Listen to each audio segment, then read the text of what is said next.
Welcome to Dark Sorcery. I'm Alfredo Martinez, and I have with me Sutekh Amun Ain Soph. And how's it going, Sutekh? It's going good. How you doing?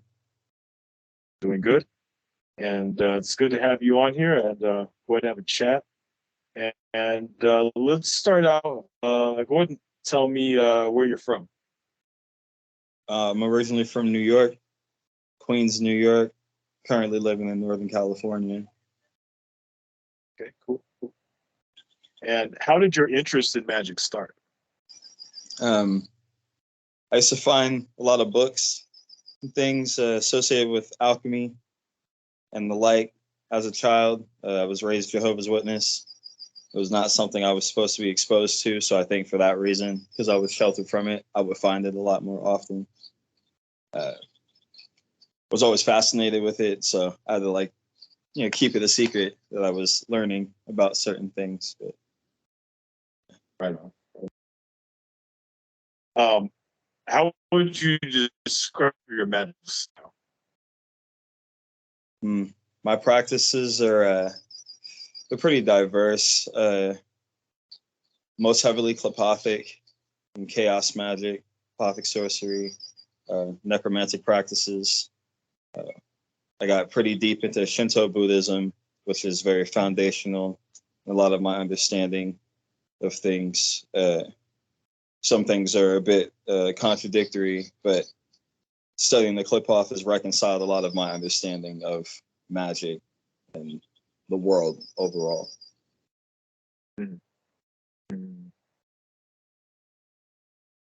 Yeah, I was raised Pentecostal, and I was kind of sheltered from the occult, but so I can kind of relate to that.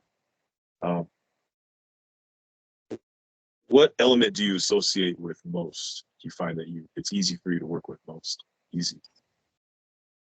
I'd say water, probably because I spent a lot of time of my life denying those aspects of my life, more the emotional aspects and the feminine aspects.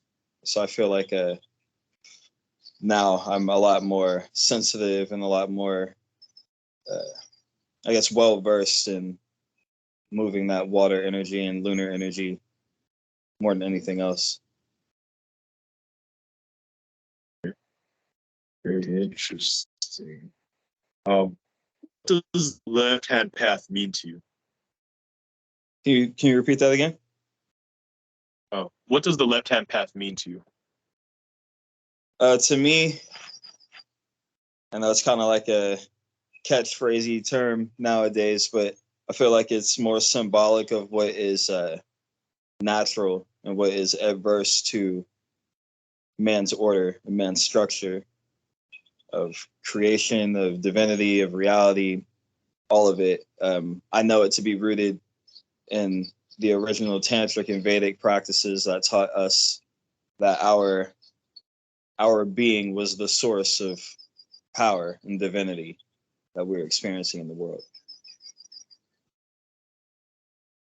So the study of the self and the actualization of the self, I believe to be the left-hand path. What would you say is the biggest misconception in the occult? The biggest, I think there's a lot. I think, obviously there's a lot of pontification as to like right and wrong and good and evil, but I think it's not being able to separate intellect, from intuition, personal experience. I feel like that's a huge issue. It's easy to read things, it's easy to retain information, but some information doesn't hold weight against actual experience. And I feel like there's a lot of people that know a lot of information but don't have any experience, and they lead a lot of people astray. Tend to be the people who have a larger influence over people, So yeah, I definitely feel like that's a misconception. And I don't know if it's kind of if it correlates, but I also believe that there's the way things are portrayed in the media, how religion and church aren't separate in the media. Religion and everything, politics and all that, they kind of bend the worldview or the general view of what is right and what is wrong, so to speak. And I feel like that kind of clouds and distorts things from what they actually are. And I see you have a big interest in astrology. And where'd that come from? Huh.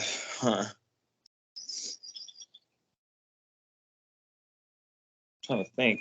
It's been a long time. I think my first real fascination with astrology really began with the tarot. I met a lady.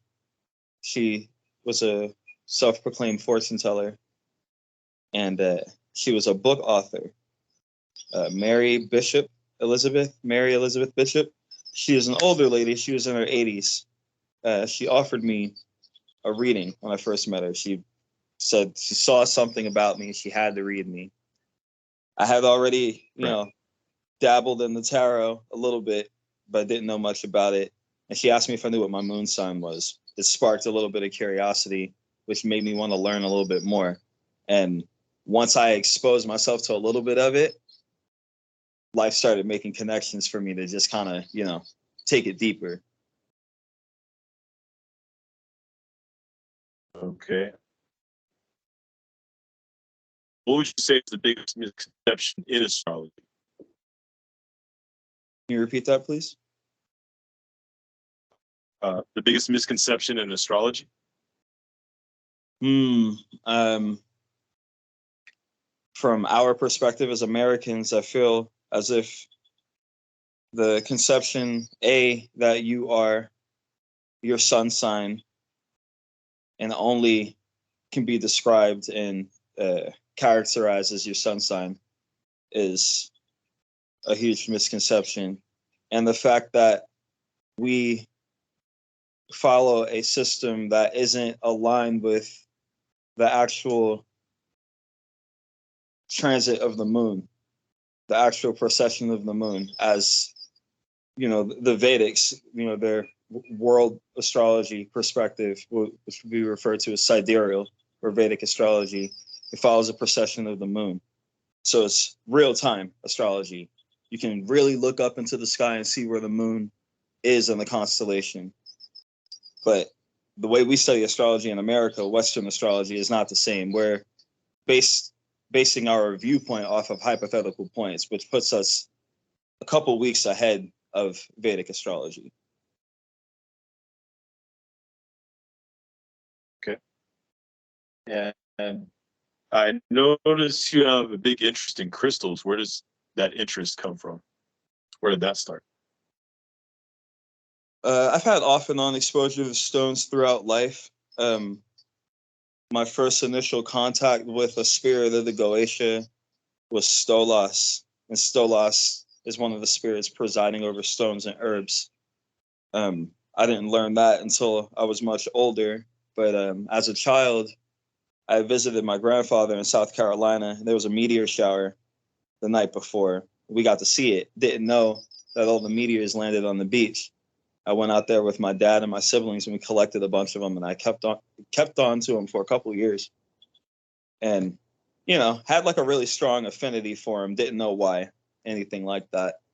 When I was 21, 22, I had a really intense, I want to say, a near-death experience that made me start to have irrational fears and irrational responses to things. I was always having panic and anxiety attacks and mood swings and episodes. And I met a woman on the street in San Francisco, and she gave me a stone called Auralite 23. She told me where she worked and told me that if I didn't notice a change in my life within a week's time, to come bring her the stone back, and she would give me something more valuable. Within that week's time, my life had been changed. So Very nice. yeah. Which crystal do you find yourself working with the most? Strong tie now between moldavite and phenakite. I wear moldavite in my hair constantly. I have a huge piece of it here in my hair, but I feel like a phenakite I can't be around for extended periods of time, so I'd say the moldavite. Okay. And you're also a musician. On your channel, you have a lot of music up. Where did your interest in music start? I started writing raps and poetry at around 8 years old. My parents, they both have backgrounds in music. My dad was a writer. My mom, she was really deep into the hip hop scene. She was part of the Def Jam street team, all of that. So I got into that pretty young. I started producing and cutting and sampling and stuff around 9, 10 years old, and I've consistently done that throughout the years. I got into black metal and thrash metal at 13, around 13, 14. I've been in a couple bands, death metal, deathcore bands, and I got a couple death metal projects right now with some international artists. They're pretty big. One of them, he's got a one-man project called Vault.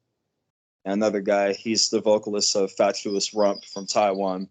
They're both pretty big artists in that community. So I've been privileged with the opportunity to work with both of them too. All my music has been dedicated to the spirits that I work with. All of the writing and everything is pretty much guided in that sense through my spiritual work. I make atmospheric ritualistic music for spiritual devotion, for path working, different levels of study. I've worked with a couple of different occultists, including VK Johannem, Saphis Mons, put over 4 hours of consistent material out, some do-it-yourself material with instrumentals for people to add their own hymns and perform their own rites over. All of it's consecrated. Studying Hertz and the Schumann resonance for a couple of years too. So radionics and things like that, and how sound and frequency affects the body has always been a fascination to me because of light, herbs, frequencies, and things like that. I've had explicit experiences of how those things have changed my life, and sound has been the cause of me deepening those experiences for sure.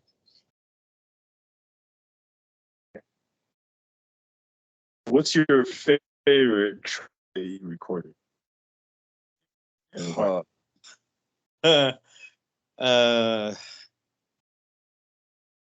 favorite track that I've recorded, probably it's a slamming death metal song for a project that isn't even out yet. It's called Wakaba, the project, and the song is called Blood Incantation. Now, do you find yourself using music when you do magic during your personal rituals? Yeah, definitely. You find your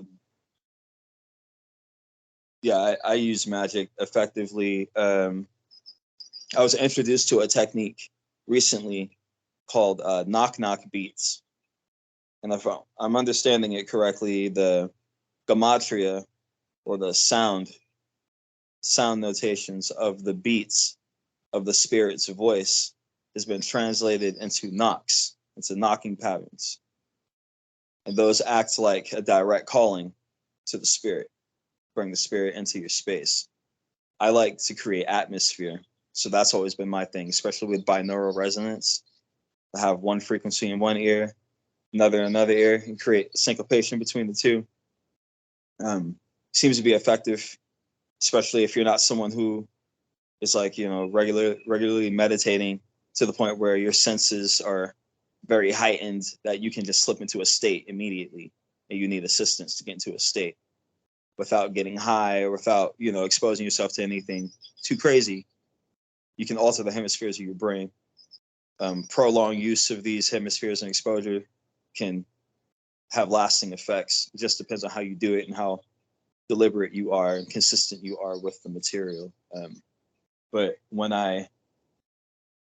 it's even when I'm using my voice, I use a lot of ritual hymns, you know, a lot of chanting when I'm calling to the spirits, whether it's just for devotion or if I'm, you know, preparing to start my rituals. A lot of chanting, a lot of singing. I play a bowl. Yeah, sounds very elemental in my work for sure. Okay.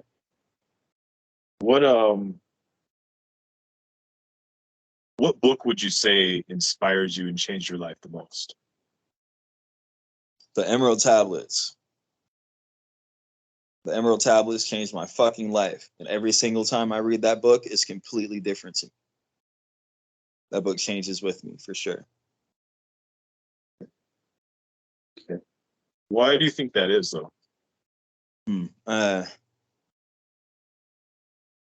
I see a lot of things that we understand in the world to be rooted foundationally in those practices and those understandings of mentalism.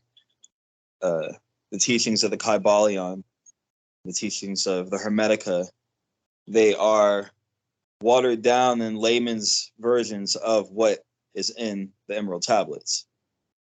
I feel like it's a type of material, grimoire, occult material that does what it's supposed to do. It protects itself. It doesn't need, you know, a significant set of booby traps and blinds and all that. It's only receptive to the person who's receptive to it. It's like a level of like a adepthood or wisdom that the soul acquires to be able to even receive the information. You know, nowadays a lot of things are lost in translation because you know, religion, for example, tends to take things very literally, and in an arcane sense, things have been very metaphoric and symbolic by means of divinity to be mysterious. So they're even more so convoluted now that we are detached from those meanings and those ideas, and I see that, you know, readily.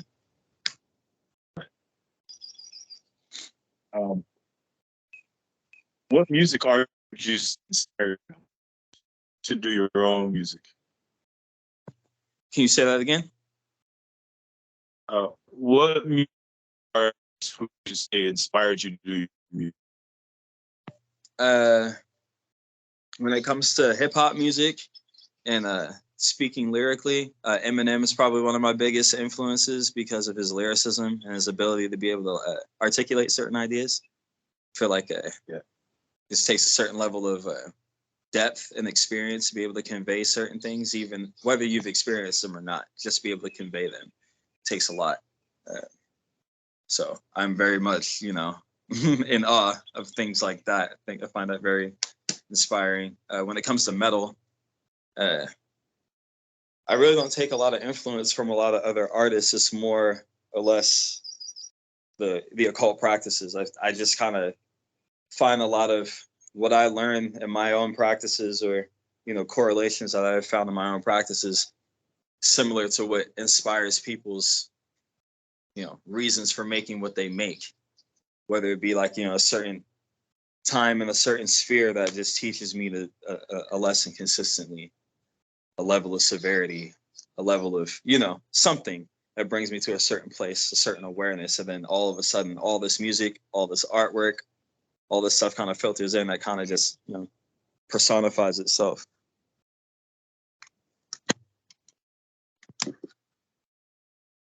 All right. What can we expect from you in the near future? I got a couple things going on right now. As I mentioned, I got those international projects going on. They're happening sooner than most things because time constraint. I'm in the process of creating a Akashic record, path working, audio enhanced meditation music. It's for activating your own. Sorry, give me a second. It's for activating your own ancestral pathways, being able to connect to different lives that you've lived, skills that you've inherited in those past lives, and bringing and actualizing those things in this time period, whether they be constricted through karmic debt or ties that you have to specific entities, contracts, whatever the correlation may be, that you can bring it full circle in this lifetime and be aware of it. You can start dealing with it. You know, I don't believe that a lot of the work that we've become aware of in this lifetime is something that we can actually deal with in this lifetime. I just feel like, you know, this is the beginning of a lot for a lot of us. So this music is meant to facilitate entry and access to the records, into the air, into the sky. Typically, when we wanted access to these places, you would have to use a shaman or someone who had crossed over, who had been judged, someone who has visited a mentee, who has crossed the abyss multiple times. Someone's been judged, who has, you know, seen eye to eye with some of the gods. And in that sense, you know, you can have access to those realities that you've lived, knowing where your awareness is stemming from. There's a level of accountability that comes with it. This music is meant to kind of enhance the process of that accountability being taken. Okay. So. Okay, cool. Well, it looks like we're out of time, but thank you for go ahead and being on the channel. Anybody listening, check out Infernal Current. We'll have all the links below. Check out Sutekh stuff. But thanks for being on, and like and subscribe to Dark Sorcery. Blessings.